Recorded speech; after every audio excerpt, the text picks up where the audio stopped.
Scooter skid ಆಗಿ ಬಿದ್ದು ಸವಾರನೋರ್ವ ಮೃತಪಟ್ಟ ಘಟನೆ ಮಂಗಳೂರು ಬೆಂಗಳೂರು ರಾಷ್ಟ್ರೀಯ ಹೆದ್ದಾರಿ ರಸ್ತೆಯ ಬ್ರಹ್ಮರಕೂಡ್ಲು ಟೋಲ್ಗೇಟ್ ಸಮೀಪ ನಡೆದಿದೆ. ಮೃತಪಟ್ಟ ವ್ಯಕ್ತಿಯನ್ನು 65 ವರ್ಷದ ಪಿ ಸೋಮನಾಥ ಪ್ರಭು ಎಂದು ಗುರುತಿಸಲಾಗಿದೆ.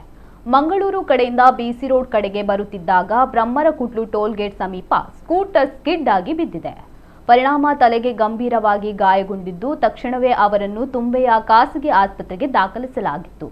ಆದರೆ ಚಿಕಿತ್ಸೆ ಫಲಕಾರಿಯಾಗದೆ ಬೆಳೆದಿದ್ದಾರೆ. ಹಿರಿಯ ಚಹಾ ಗ್ರಾಹಕರಾಗಿದ್ದ ಇವರು ಜ್ಯೋತಿಷ್ಯ ಶಾಸ್ತ್ರದಲ್ಲಿ ಪರಿಣತಿ ಹೊಂದಿದ್ದರು ಎಂದು ಹೇಳಲಾಗಿದೆ. ಪಾಣಿ ಮಂಗಳೂರು ಟ್ರಾಫಿಕ್ ಪೊಲೀಸ್ ಠಾಣೆಯಲ್ಲಿ ಪ್ರಕರಣ ದಾಖಲಾಗಿದೆ.